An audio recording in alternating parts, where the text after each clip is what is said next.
Welcome back. One of the most closely watched House races in the U.S. is here in the Washington area. It involves 10-term Congressman Roscoe Bartlett of Maryland. His district was dramatically redrawn by Annapolis Democrats to make it tough for the Republican Bartlett to keep his job. Before the incumbent can do battle with the opposition, however, he must first get through a crowded primary, a primary that includes our next guest. Robin Ficker is a longtime civic activist in Montgomery County, and he's running for Congress in the 6th District. Welcome back. It's great to see you. Nice to be here. Montgomery County is now 50% of the district. So, like Barney Frank was redistricted out of his district, the same things happened to Roscoe. They've moved 1 million people into new congressional districts in Maryland to give a district to gas tax Garagiola, the Democrat. We'll talk about both of the candidates that you may face in this race, the incumbent first and then the challenger if you become the nominee. Folks know you because you've been involved in a lot of causes, a lot of referendum efforts, some successful, and you've run for office. Why Congress? Do you burn to be in the U.S. House? Well, I grew up on Capitol Hill. My dad worked for 40 years in the Congressional Research Service of the Library of Congress.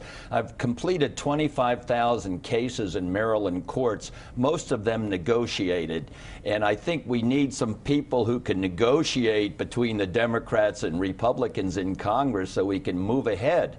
I've already defeated Mr. Garagiola. He was the leading opponent to the Ficker Amendment, which passed in Montgomery County in 2008 and passed in Mr. Garagiola and my legislative district 56-44 over his opposition. That Ficker Amendment has stopped property tax increases cold in Montgomery County.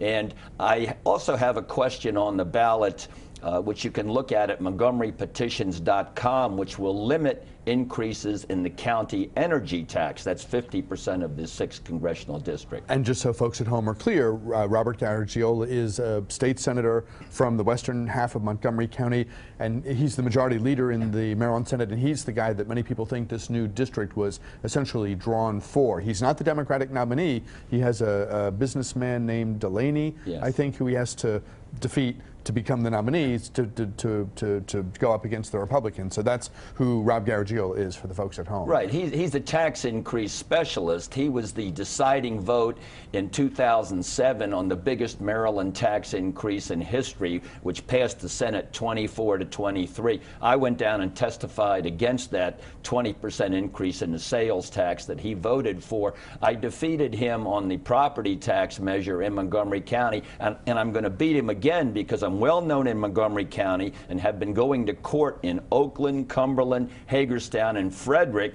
for 30 years. So the only candidate that really has touches in both halves of the district, Western Maryland and Montgomery County. Roscoe Bartlett is a thoughtful legislator, many would say, and he's been there a long time, so whatever advantages accrue with seniority, he can lay claim to them. Why are you running to unseat a senior legislator from your own party? Well, he's unknown in Montgomery County, and he can't win in Montgomery County. It's true that Why? Why do you say that? Well, because Montgomery County he's not known in Montgomery County. But people can become known a long time to the election. Well, it's true. And what has become known about him just today in the Washington Post, as a matter of fact, is that he's using his seniority as an insider trader. He's managed to land a $4.5 million earmark for the intersection of I-270 and Route 85, which is a state road. We're not talking about two federal roads. We're talking about a state road. So he's improved that intersection, and his farm and his rental properties are just a mile down the road. I've already tweeted about that this morning. What issues would you pursue if you're elected to the U.S. House? What federal issues? Because we think of you as kind of a state and a county, you know, you're active on the county level, active at the state level. What federal issues animate your bid? Well, I've also known for trying to keep down taxes, and I'd be running against tax increase specialist Garagiola, whose whole history is approving every tax increase. We have $1 trillion a year deficit in the United States over the last 4 years. We need someone who can control spending. Jobs is the #1 issue, however. Look at Apple Computer, which is the #1 in terms of worth American company. It has 500,000 jobs in China and Japan, only 10,000 in the United States. I've met the people in China, Japan, and Western Maryland, and I know that the people in Western Maryland are just as hardworking, just as honest, just as dedicated to working as the people in these other countries. So we need to give Apple incentive to move some of those jobs here. They're holding $84 billion in cash overseas. Let's give them tax incentives to bring that money back and create jobs in Western Maryland. Montgomery County in the district, the 6th district stretches from Montgomery County all the way into and through the Panhandle in Western Maryland. So in a cultural sense, you've got a very diverse district. Montgomery has had a history of electing what you might call progressive or moderate candidates. You think back to Connie Morella, Chris Van Hollen, and others, very moderate or even progressive liberal on social issues. Where does Robin Ficker stand on issues like choice, guns, gays, etc.? Well, I'm an open-minded conservative, and I'm well known in Montgomery County. And keep in mind that in Montgomery County, we haven't had an elected Republican in the 6th district part of Montgomery County in a long, long time. In the last election, when I ran for council, I received by far the highest percentage of the vote of any Republican running in that district. So I have a base in Montgomery County. I got that successful property tax question through, and also am known in Western Maryland by going to court there for a long time, 30 years or more. Immigration is a issue that many in your party care passionately about.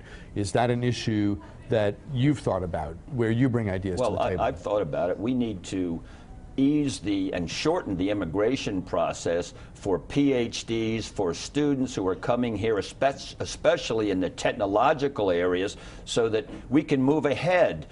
We can bring in entrepreneurs. Those are the types of people we need to have coming in. And also we need to shorten the deportation process for those who are here illegally and who commit crimes in our jails now. How much money do you hope to raise as part of this effort? What would be a minimum that gives you traction? You're going up against not only an incumbent congressman, but a state senator who has a proven ability to win elections. Well, the state senator I'm going up against doesn't even live in the district, and his legislative district is entirely outside the congressional district, so he has a conflict of interest. I expect to spend at least $100,000 in this primary, and I think that we'll spend enough to win.